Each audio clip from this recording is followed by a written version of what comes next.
Kalau biasanya umur berapa anak-anak yang boleh mula bercakap ni? Yang normal lah. Yang normal lah kan. Sebelum kita nak tahu anak tu ada delay ke tak, maksudnya maksudnya kita nak tahu dia ni sebenarnya anak ni ada delay ke tak. So of course kita kena tahu normal dia macam mana. Sepatutnya development yang normal tu macam mana. Jadi selalu juga orang tanya soalan tu sebenarnya. Bila sepatutnya kanak-kanak mula bercakap. Kan? Sepatutnya kan, sebab kita nampak ada setengah tu macam setahun awal, ada setengah tu setahun lebih.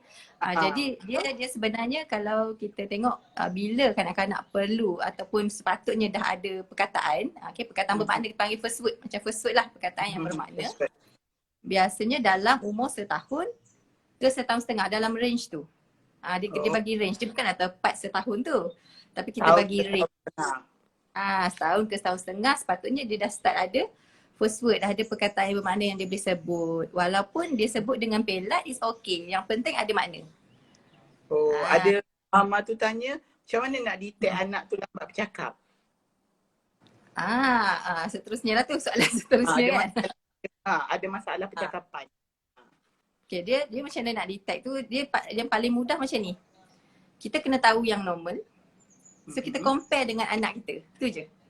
Tapi nak kena tahu yang normal tu kena ada knowledge lah. So macam contoh saya cakap tadi, sepatutnya kanak-kanak dia start bercakap umur setahun ke setahun setengah tu sepatutnya dah ada perkataan bermakna. So let's say anak ni tadi, let's say anak ni tadi lepas setahun setengah masih lagi tak ada perkataan, masih lagi tidak menyebut apa perkataan. Itu dia dah masuk dah, dia dah melangkah ke dalam kategori yang dah ada delay. Cuma sebab dia tak tahu kenapa lagi, dia macam tu. So dia dah melangkah. So kalau 2 tahun, 3 tahun tak bercakap, definitely dia dah masuk kategori delay dah tu. Dia itulah cara kita nak tahu. Tapi untuk tahu detail, maksudnya label anak yang tu perlukan sama ada perlukan penilaian daripada terapis sendiri. Even sebenarnya macam parents sendiri boleh belajar benda tu. Even saya sendiri mengajar parents untuk kena pasti anak dia ada masalah apa. Saya sendiri mengajar benda tu. So, kalau macam bunyi yang macam mana tu kira mulut dia orang dah kira boleh bercakap. Bunyi macam mana? Bunyi tu macam-macam. Dia macam ni. Kan biasa kalau kanak-kanak mula bercakap, bunyi kan memang pelat. Dia jarang lah yang tiba-tiba bercakap terus-terus sebutan tu betul kan. Contoh dia macam katalah umur setahun tu dia start bercakap. Dia start bercakap ataupun dia keluarkan bunyi. Contoh macam miau untuk kucing kan. Tapi tak ada exactly bunyi miau, bunyi macam kan contoh. Ataupun macam setahun patutnya panggil ibu. Panggil ibu. Tapi dia tak keluar ibu, dia keluar abu ataupun bu je. Tapi dia bunyi tu, dia memang merujuk kepada ibu dia. Contoh dia setiap kali memang nampak ibu dia, dia nak panggil, dia panggil bu, contohlah.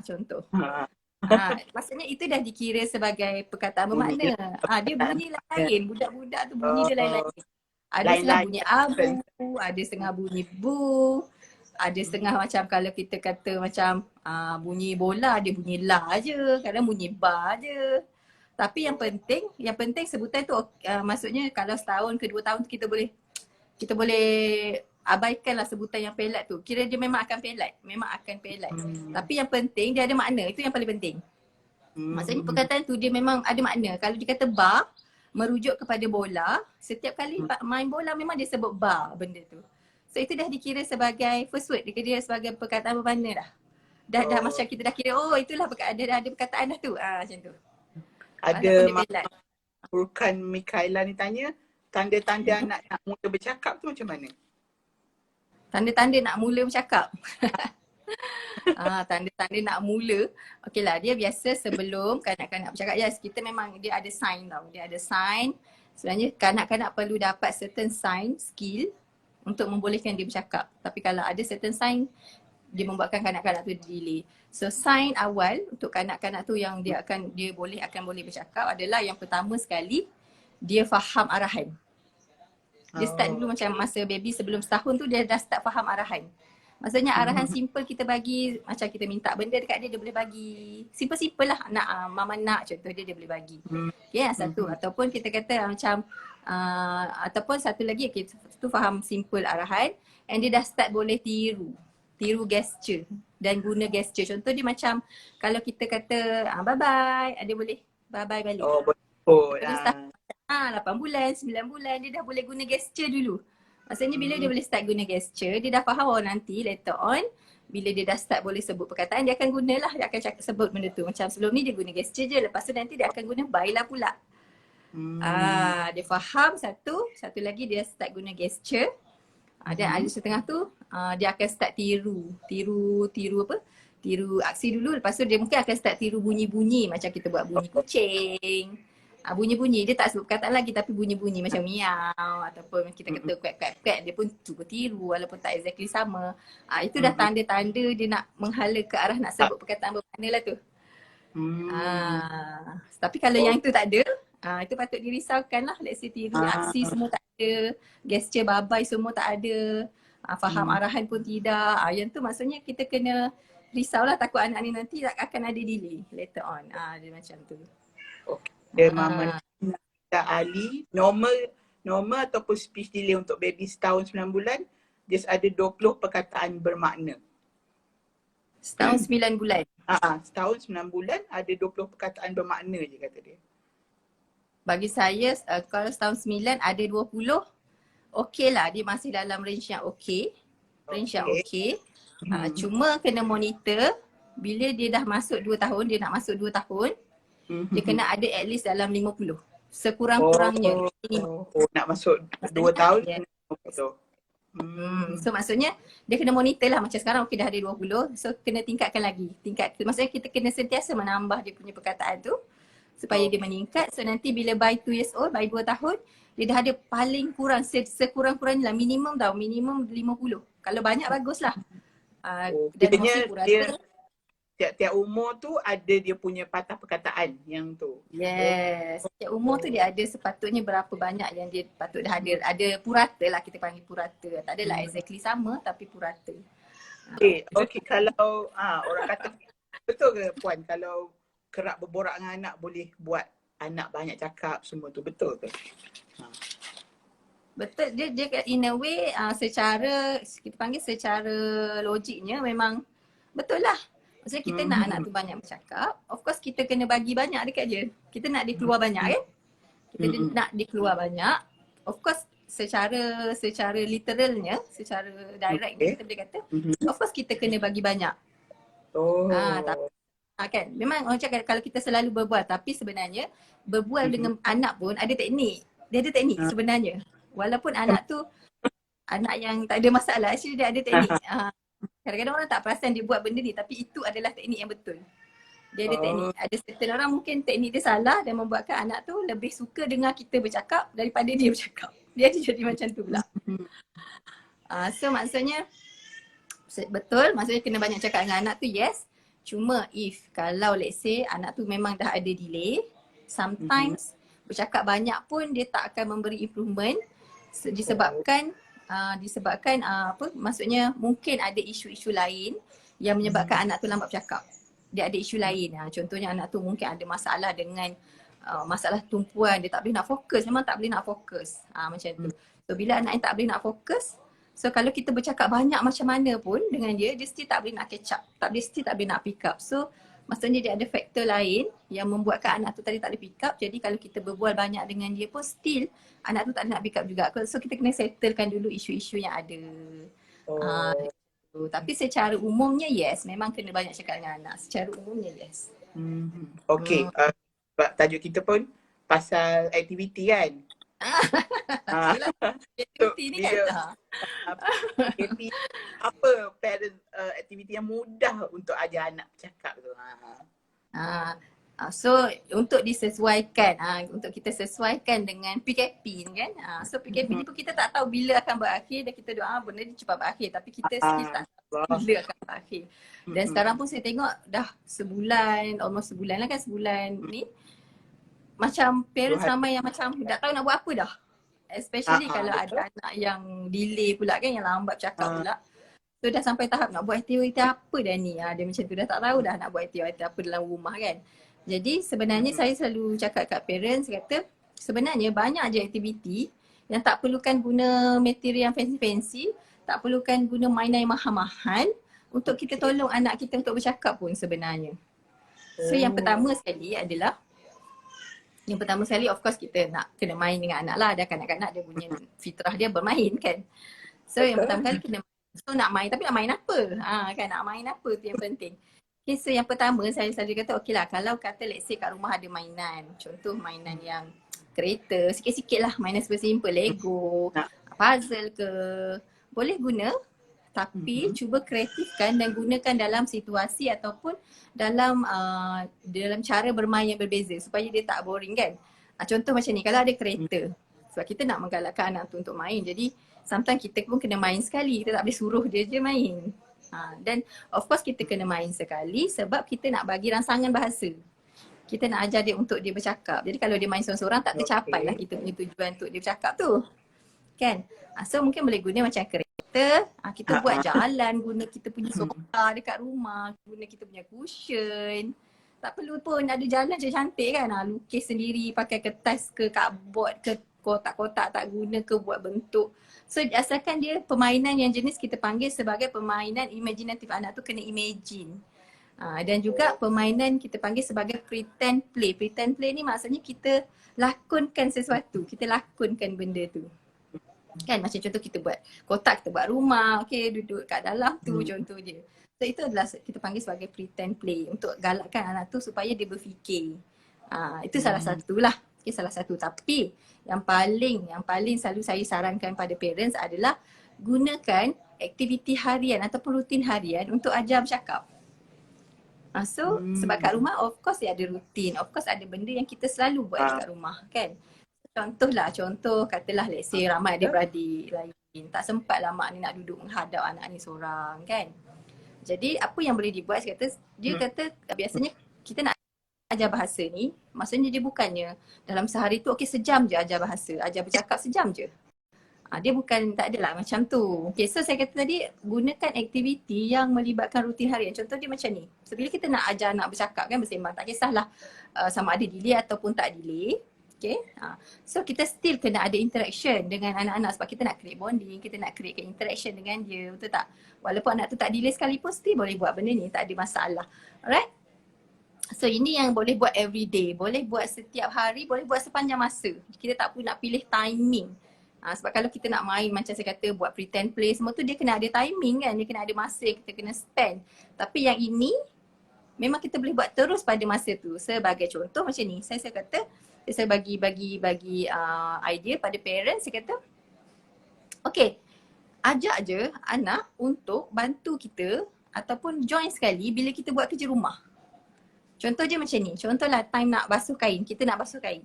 Dia memang akan ada masa, a bit delay masa, kita kena spend sikit masa dengan anak tu. Tapi masa contoh kan kita nak basuh kain. Kita nak basuh kain, nak masuk mesin lah, tak adalah basuh tangan tu tak. So kita nak basuh kain pakai mesin. So kita boleh ajak tadi, saya je, Puan Alina, ada juga kat sini Puan Alina Zais. Dia di mana-mana saya ada, ikut saya ke mana ya. Okay. So kita boleh guna contoh nak basuh kain tadi guna mesin tu. Kita boleh buat, okay, contoh kita ajak je sekali. Okay, jom tolong mama basuh kain contoh dia. Nak tolong dia angkat bakul. So masa dia angkat bakul, the process itself kita boleh ajar dia banyak perkataan. Contoh bila kita angkat bakul, jom angkat bakul contoh. Bila angkat bakul, kita boleh sebut perkataan, angkat bakul. Kita macam, kita angkat, okey beratnya kan. Macam kan kita boleh ajar perkataan angkat, kita boleh ajar perkataan berat. Lagi lepas tu ajar apa lagi? Perkataan-perkataan kita boleh ajar semasa duk mengangkut tu tadi. Boleh fahamkan yang itu. So maksudnya itu satu. So nanti contoh masa nak masak, boleh juga ajak anak pergi dapur. Jom tolong mama masak hari ni. So bagi satu set dekat dia, mungkin bagi tempat potong, bagilah sayur selai 2, bagi pisau mainan, contohnya kalau takut dengan pisau betul, bagi pisau mainan, suruh dia buat apa yang kita buat. Sambil tu kita boleh cakap, tengok mama potong sayur, dia potong carrot. Kan kita boleh ajar banyak perkataan, nama-nama makanan, nama-nama sayur, action yang kita buat. Even lagi best, masakkan benda yang dia buat tu. Macam contoh dia potong sayur walaupun tak cantik, tak cun, tak ada mengikut sukatan kita, kan, sukatan piawaian kita punya piawaian, masak je. So nanti lepas masak tu, tunjuk kat dia balik, ni lah yang adik potong tadi. So Itu salah satu cara kalau nak ajar anak makan sayur, suruh dia potong sayur tu, proses potong sampai masak dia tengok. Itu semua dia punya hasil. So dia akan rasa macam dia lah buat benda tu. Mungkin dia akan ada effort ataupun dia ada rasa nak try makan juga benda yang dia buat tu. Boleh cuba potong brokoli, potong carrot, kan benda-benda macam sayur kalau ni. So memang ada saya pernah buat dulu dengan saya punya student macam tu, dia tak makan sayur. Tapi hari tu kita buat sandwich. Kita ajak dia buat sandwich. Buatlah daripada awal, potong roti, letak tuna, semua potong timun, letak timun. Dan amazingly hari tu mak dia kata, first time dia makan timun. Sebab dia proses, sebab dia proses yang kita buat daripada awal tu dia buat. Sebelum tu memang dia tak makan langsung. So kita boleh try cara yang makan macam tu lah. Di samping tu kita boleh bagi ni, ajak sapu sampah, vacuum rumah. Budak-budak suka buat kerja, orang tua punya kerja. Memang dia suka. Cuma kita kena rajin lah nak melayan dia kan. Okay, so berbalik kepada soalan tadi yang adakah penggunaan gadget membantu ataupun melambatkan proses. Okay, so bagi saya penggunaan gadget dia tak salah tau.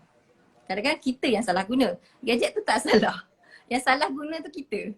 Kan gadget tu dia memang ada, dia memang satu alat yang tak bernyawa, yang tak boleh pun, datanglah tengok aku, dia tak boleh buat benda tu. Dah obses sangat. Maksudnya kalau tak ada gadget, kalau tak ada gadget tu dia akan mengamuk, dia akan tantrum, pukul yang tahap memang kalau ada gadget dia memang tak akan peduli kat kita, dia memang tak akan pergi kita sentuh langsung, kita langsung tak boleh nak mengajar dia dengan ada gadget. Kalau yang kes dah sampai teruk macam tu, yang itu memang kena simpan je gadget. Sebab memang kita tahu kalau ada gadget dia memang tak boleh pun nak belajar. Okay, ada kes yang obses macam tu. Tapi kalau kes yang macam, okay dia boleh sama-sama tengok dengan kita. Kita boleh cakap dengan dia, tunjuk gambar, still boleh interaksi tengok gadget tu. Dan boleh guna, tak ada isu. Sebab saya selalu sarankan kat parents, saya kata gunakan gadget sebagai alat untuk mengajar. Bukan dia mengajar anak kita, kita mengajar. It's just alat untuk tarik perhatian dia je. Untuk perhatian anak. Kita yang mengajar tu still kita. Tapi itu alat macam Lego, macam puzzle, macam mainan lain. Dia anggapkan gadget tu walaupun dia boleh ada suara bercakap, Lego tak ada suara. Tapi anggap gadget tu tadi sebagai macam mainan, macam Lego, macam benda-benda mainan tu. Kita anggap macam tu. Okay, so bila kita tengok gadget, kalau kata let's say ada cerita, kita nak tengok gambar, nak bercerita kan. Kan dalam tu kadang-kadang ada buku cerita kanak-kanak yang kita boleh akses kan. So ada gambar, ada buku cerita. Kita boleh tengok buku cerita tu sebab mungkin kat rumah kita ada buku cerita. So kita boleh tengok online punya buku cerita. Tapi kita tengok dekat gadget tapi kita baca, bukan baca, maksudnya kita ceritakan pada dia. Kita yang ceritakan. Oh ada gambar ni, tengah buat apa jadi, kita yang cerita. Gadget tu hanya sebagai tukarlah buku kepada gadget. Still kita yang cerita. Dia macam tu. Maksudnya penggunaan dia tu boleh guna cuma dengan cara yang betul. Maksudnya yang mengajar tu kena ingat still kita, still manusia. Benda tu hanyalah sebagai alat, sebagaimana buku, sebagaimana toys yang memang tak akan mampu mengajar anak kita kalau kita tak guna, kita tak ajar macam tu. Sebab dia memang dia bercakap, anak kita boleh hafal tapi dia tak mengajar tau. Dia tak mengajar komunikasi dua hala. Okay. Dari segi pemakanan pun ada peranan betul IQ minda untuk pemakanan, yes.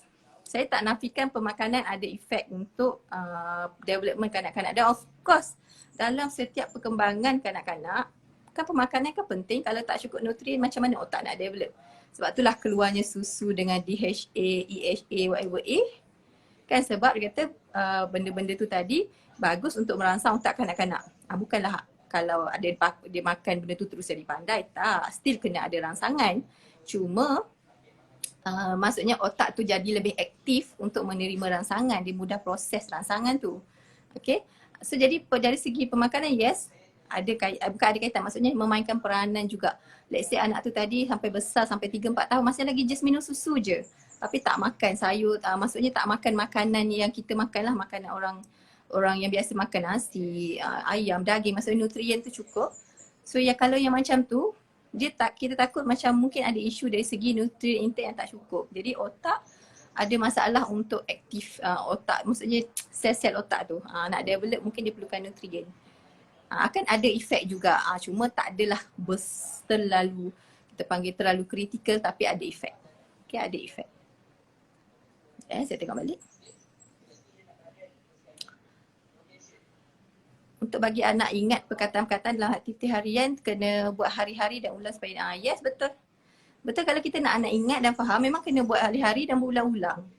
Cuma kalau takut anak tu boring, kita just tukar situasi ataupun kita tukar style kita bercakap. Maksudnya kita just nak tarik interest, tapi dia punya key adalah memang kena ulang.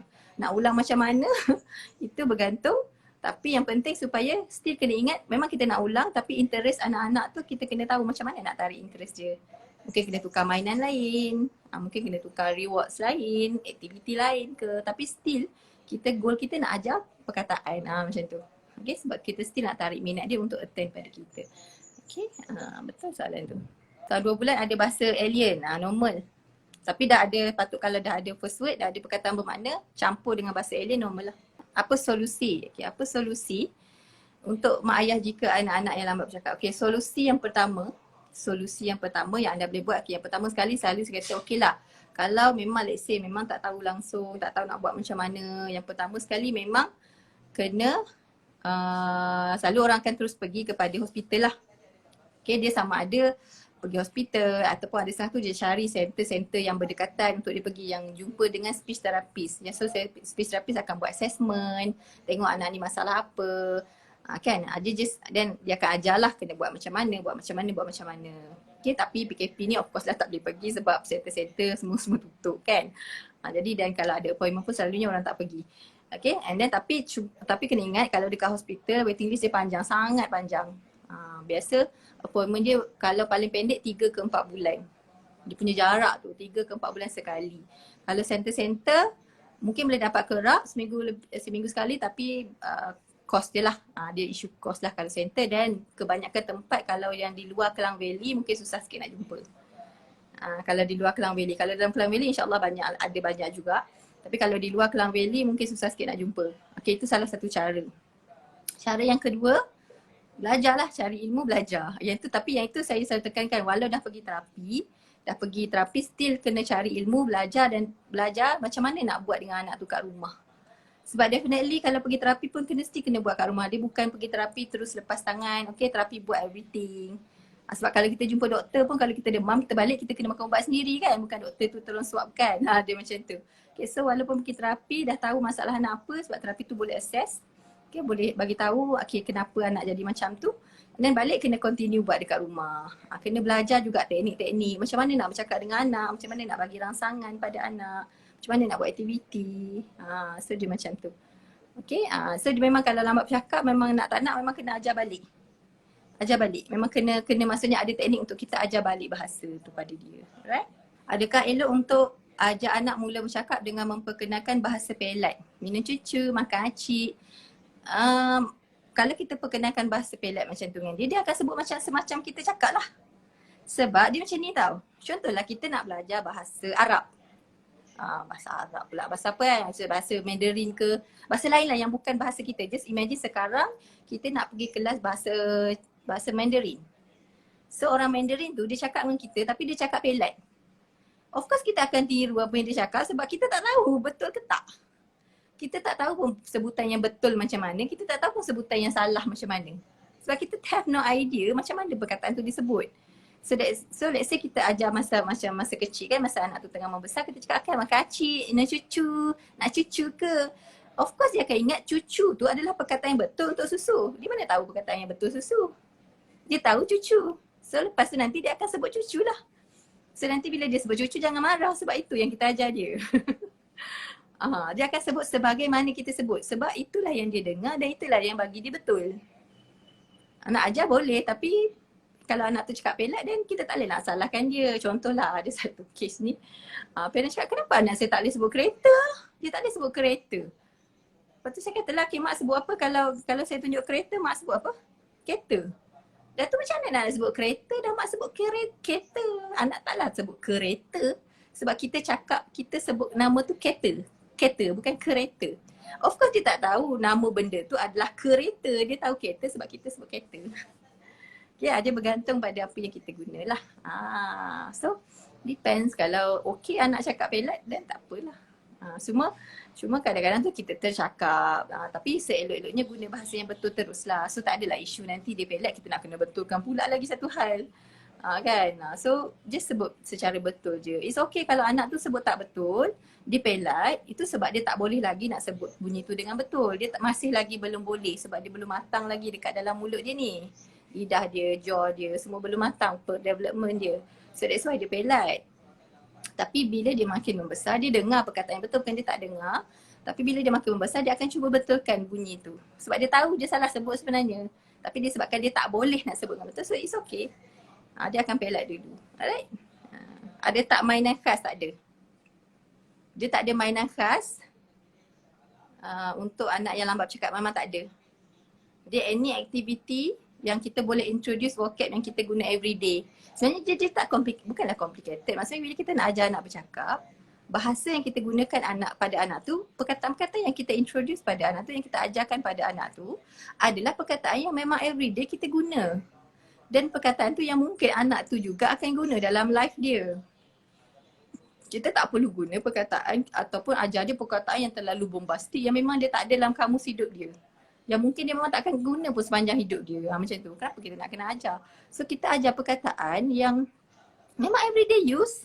Everyday kita guna untuk sembang. Let's say kalau kita main Lego sekalipun, banyak kan perkataan kita boleh ajar. Perkataan letak, jatuh, tombang. Memang yang kita guna everyday. Tapi kalau kita guna benda live blocks pun boleh juga pakai perkataan yang sama. So dia tak ada spesifik equipment ataupun spesifik toys yang kita kena ada untuk ajar anak bercakap. Memang tak ada. Saya saja kadang-kadang tak payah pakai toys. Saya dengan pensel sebatang kertas keping pun saya boleh ajar anak tu bercakap.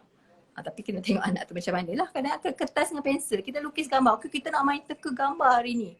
Okay, mama nak lukis, cuba teka apa. Boleh juga kalau anak yang dah boleh bercakap tapi kita nak ajar dia buat ayat yang lebih panjang. Kita boleh buat aktiviti yang macam tu. So, ikut aktiviti asalkan kita ada perbualan, ada conversation dengan anak tu. Dia tak kisah bahasa yang guna tu, bahasa everyday. Bahasa setiap hari kita nak cakap apa dengan dia, kita nak sembang apa dengan dia. Apakah bahasa yang kita nak anak tu cakap balik pada kita. Contohnya kalau dia nak minta makan, macam mana ayat dia, apa perkataan dia, yang tu yang kita ajar. Kalau nak pergi toilet, macam mana ayat dia, apa perkataan yang perlu disebut bila dia nak pergi toilet. Itu yang lebih penting, lebih functional untuk dia guna. Kalau kita ajar perkataan yang macam terlalu bombastik pun dia tak guna, macam tak boleh nak guna dan benda tu jadi useless, jadi macam tak berfungsi, tak berguna lah walaupun dia ada that vocab. Okay. So kalau Ailio terlalu banyak, tengok sampai umur berapa. Okay, kalau macam baby masih lagi bulan-bulan, Ailio banyak tu masih lagi okay. Okay, tapi kalau dah after macam 1 years old, setahun setengah masih lagi ada Ailio yang meleleh-leleh. Yang tu mungkin kena check on dia punya sensory part deria. Mungkin ada bahagian pada mulut ni mungkin terlalu kurang sensitif yang menyebabkan dia tak boleh nak control dia punya saliva ataupun ailio dia. Dia tak perasan ailio dia tengah meleleh, dia tak boleh nak telan. Kan kita kan kalau ailio kita macam ni kita akan telan. Kan bila ada kuantiti tertentu dalam mulut kita ailio dan automatik kita akan telan. Okay, tapi kalau untuk baby yang mungkin setahun, bawah setahun, kadang-kadang dia terlalu asyik, dia tak perasan benda tu sebab sensori dia masih lagi ataupun dia masih lagi belum mature sangat. Tapi kalau dah setahun setengah ke atas, masih lagi ailio dia mengalir banyak sangat. Yes, yang itu isu dia bukan sebab ailio. Isu dia mungkin lebih kepada deria kat dalam mulut tu membuatkan anak tu susah untuk menyebut perkataan. Sebab dia susah nak gerakkan dia punya lidah, dia tak tahu macam mana nak buat bunyi-bunyi pertuturan. Sebab disebabkan masalah pada diri ataupun sensori tadi. Dia ada berkaitan lah. Secara teori, kalau kita belajar benda baru, even bukan anak je tahu kita sebagai orang dewasa, secara teorinya, bila kita belajar benda baru, kita punya otak akan simpan dia, maksudnya along the way sepanjang, maksudnya kita dalam masa 13 jam, 24 jam tu kan, information tu dah start hilang dah. Kalau kita tak buat repetition, contohlah kita pergi kelas, kita balik kelas, actually sepanjang macam 3-4 jam lepas tu pun kita dah start lupa dah some of information, kita tak ingat semua. Tapi after 24 hours, selalunya 50% daripada apa kita belajar kita dah lupa. Kalau kita tak baca balik, let's say kalau kita pernah tulis nota, kita tak baca balik, dia dah start hilang. Dalam 48 jam kemungkinan most of the information tu hilang kalau kita memang tak tengok balik. Kalau kita tengok balik, dia akan remind balik. So sama juga dengan kanak-kanak, especially kalau yang baru start nak belajar, benda tu benda baru, make sure memang kita kena, sebab tu kena banyak ulangan. Kalau dia dengar hari ni sekali, lepas tu dalam masa 2 hari lagi dia dah tak dengar perkataan tu dah, ada kemungkinan memang dia dah lupa dah sebenarnya. Dan kita kena ajar balik. Dia macam tu. So that's why macam interaksi harian tu sangat penting sebab every day sebenarnya macam ni. Kita kat rumah, kita bercakap perkataan, benda yang perkataan lebih kurang sama je setiap hari. Tak adalah terlalu berbeza pun. Cuba tengok balik. Cuba tengok balik perkataan kita cakap setiap hari, selalunya lebih kurang sama je vocab dia. Arahan lebih kurang sama, arahan kita bagi ke anak tu lebih kurang sama. Kalau bangun tidur pagi pun ayat dia lebih kurang je. Tak nak makan pun lebih kurang sama je. So sebenarnya kita dah buat ulangan banyak kali dah perkataan tu. Tapi sometimes kalau kita jarang bercakap lagilah kan. So maksudnya perkataan kalau setiap hari tu kalau kita sentiasa bercakap dengan dia, dan insyaAllah benda tu sebenarnya kita dah ulang. Kita dah ulang dah, tapi kena banyakkan interaction lah. Dia kena banyak interaction. Jangan biarkan anak tu duduk seorang-seorang sendiri. Macam tu. Sebab bila kita biarkan dia sendirian, walaupun kita nampak macam dia suka bersendiri, dia tak suka join kita main ke apa, tapi sebenarnya benda tu tak membantu dia untuk grow. Kita tahu benda tu tak membantu. So kita kena tolong benda tu. Kita tolong untuk dia dapatkan balik. Kalau anak lambat bercakap akan dikaitkan dengan speech delay atau autism. Macam mana dengan disleksia? Disleksia dia adalah lebih kepada masalah membaca. So disleksia tu selalu dia detect lambat sikit. Maksudnya bila anak tu dah start kita nak ajar membaca, dah start nak menulis, yang tu baru kita boleh confirm dia ada disleksia ataupun tidak. Tapi ada kes yang memang disleksia dia mungkin tak delay bercakap. Ada yang tak delay bercakap, ada yang delay bercakap juga. So dia ada few condition. Maksudnya disleksia pun boleh menyebabkan anak tu delay bercakap juga. Sebab disleksia ni dia sebenarnya lebih kepada visual perception. Maksudnya dia nampak something tu yang macam tulisan ke apa tu, dia nampak dalam bentuk yang berbeza daripada apa yang kita nampak. So that's why dia ada masalah dengan membaca, reading.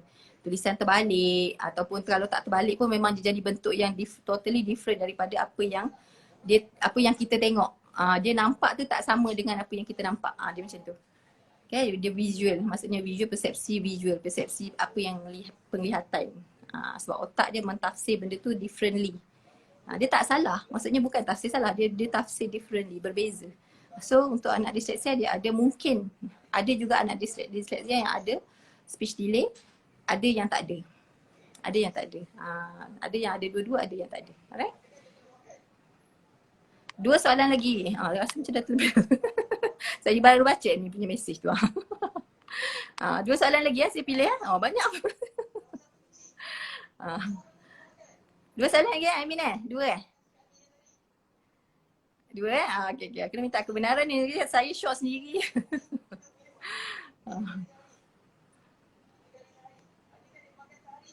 Boleh ke berkomunikasi dengan anak menggunakan 2 bahasa BM dengan BI? Boleh, asalkan berkomunikasi. Masa lalu orang kata macam sebab saya guna banyak sangat bahasa ni dia delay ni. Saya kata tak, bukan sebab guna banyak bahasa dia delay. Satu sebab memang dia nak delay, satu lagi kita guna 2 bahasa tapi kita jarang bercakap dengan dia. Memang kita guna 2 bahasa tapi kita jarang bercakap dengan dia. Faham tak ayat tu? Kan? Maksudnya dari segi rangsangan tu tak mungkin kurang. Walaupun yes kita guna 2 bahasa tapi rangsangan tu kurang. So actually tak ada masalah untuk guna 2 bahasa, tapi sebab saya faham kalau dekat Malaysia ni kita guna 2 bahasa tapi kita kebanyakannya kita mix sahaja. Kita bukannya totally bahasa yang penuh tau. Macam kalau contohlah saya bagi ayat Okay, jom. Ada cat tengah makan, dia makan fish. Ayat tu kan campur BM dengan BI. Ada cat, dia tengah makan, dia makan fish. Ayat tu, ayat bahasa Melayu sebenarnya. Structure bahasa Melayu tapi vocab kat dalam tu kita guna English. Kalau yang macam tu tak ada masalah, langsung tak ada masalah. Dia dipanggil sebagai code mixing yang mana memang orang yang ada belajar lebih daripada satu bahasa, benda tu normal untuk kita buat. So orang Malaysia belajar lebih daripada satu bahasa kan, lalu BM dengan English dia akan ada. Macam saya bercakap sekarang pun, sometimes, tiba-tiba keluar sometimes kan, sometimes saya akan sebut macam beberapa words English macam tu kan. Saya akan mix. So itu namanya code mixing. Kalau yang macam tu kita bercakap dengan anak dia tak ada masalah. Okay, dia bukan benda tu tak boleh menyebabkan anak tu jadi delay pun, as long as kita memang bagi rangsangan kat dia.